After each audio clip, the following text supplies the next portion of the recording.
খাল কাটাতে খুশি? কারা কারা খুশি না হাত তুলেন তো। খুশি না কারা কারা? কারা কারা খুশি না হাত তুলেন। আর কারা কারা খুশি এবার হাত তুলেন। সবগুলা মানুষ খুশি।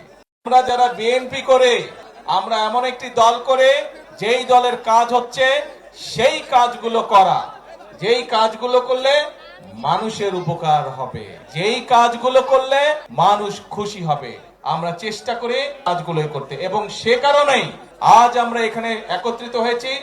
আনুষ্ঠানিকভাবে আজকে আমরা এই সাহাপাড়া খালটি, আমরা জানেন এই খালটা প্রায় 12 কিলোমিটার লম্বা। এই খালটা ইনশাল্লাহ আমরা সম্পূর্ণভাবে যখন কাজ শেষ করতে পারবো, সম্পূর্ণভাবে যখন কাজ শেষ করব, তখন কিন্তু প্রায় 31,000 কৃষক এখান থেকে পানি পাবে, এই খালের সুবিধা পাবে 31,000 কৃষক। এবং 1200 হেক্টর জমি এই খালে যে পানি থাকবে সেই পানির সেচ সুবিধার মধ্যে আসবে। 3.5 লক্ষ মানুষ এই খালের পানির সুবিধা পাবে। এই খালের পানি বিভিন্ন ভাবে তারা ব্যবহার করতে পারবে। এবং শুধু তাই নয়, সবচেয়ে বড় যে বিষয়টি হচ্ছে এই এলাকার কৃষক ভাইরা, এই এলাকার কৃষানি বোনেরা, তারা যে ফসল উৎপাদন করবে, এখন যেই ফসল উৎপাদন হচ্ছে তার থেকে প্রায় 60,000 মেট্রিক টন বেশি ইনশাল্লাহ ফসল উৎপাদিত হবে। প্রিয় ভাই বোনেরা, আপনারা নিশ্চয়ই নির্বাচন, এই মাত্র কয়েকদিন আগে নির্বাচন হয়েছে, ভোট দিয়েছেন সবাই? হ্যাঁ, কারা কারা নতুন ভোটার হাত তুলেন তো। নতুন ভোটার কারা কারা এবার প্রথম ভোট দিয়েছেন?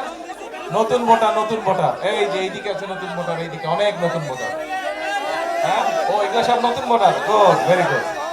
এখন এই যে নতুন ভোটার যারা আছেন তারা সহ এর আগে যারা অনেক আগে প্রায় 15-20 বছর আগে ভোট দিয়েছেন, তাই না? এর মধ্যে ভোট দিতে পারছিলেন গত 15-20 বছর? ভোট দেওয়ার সুযোগ পান নাই। তো এই যে গেল বিকাশ পেমেন্টে 10,000 টাকার বেশি অফার, শপিং চলছে তো। নির্বাচনের সময় আমরা দেশের মানুষের সামনে কতগুলো কথা বলেছিলাম। এই বক্তব্যের শুরুতেই কিন্তু আমি বলেছি যে আমরা এমন একটা দল করি, আমরা দল করে শহীদ জিয়ার দল করি, আমরা দল করে দেশনেত্রী খালেদা জিয়ার দল করি, এবং আমরা সেই কাজগুলো করতে চাই যেই কাজগুলো করলে মানুষের উপকার হয়।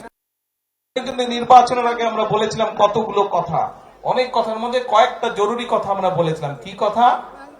যে আমরা জানি বাংলাদেশে যে প্রায় 20 কোটি মানুষ, এই 20 কোটি মানুষের বেশিরভাগ থাকে গ্রাম অঞ্চলে, এবং তাদের মধ্যে বেশিরভাগ মানুষ বাস করে, তাদের প্রধান পেশা হচ্ছে কৃষি। তারা গ্রামে বাস করে, তাদের প্রধান পেশা হচ্ছে কৃষি। এবং কৃষি যদি বাঁচে তাহলে বাংলাদেশে, কৃষক যদি ভালো থাকে তাহলে বাংলাদেশের মানুষ ভালো থাকবে। কি ঠিক বলছি না ভুল বললাম?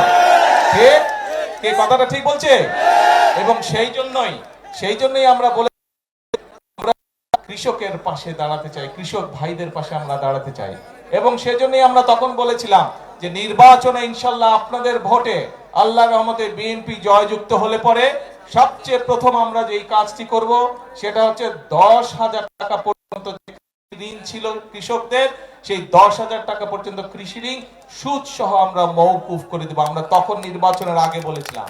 এবং নির্বাচনের পরে প্রথম যে মন্ত্রিসভার, সরকারের যে মন্ত্রিসভার বৈঠক ছিল, সেই বৈঠকে প্রথমেই বিএনপি সরকার কৃষক ভাইদের কথা মনে রেখেছে, এবং সেই কৃষি ঋণ সুদ সহ আমরা মওকুফের ব্যবস্থা করেছি।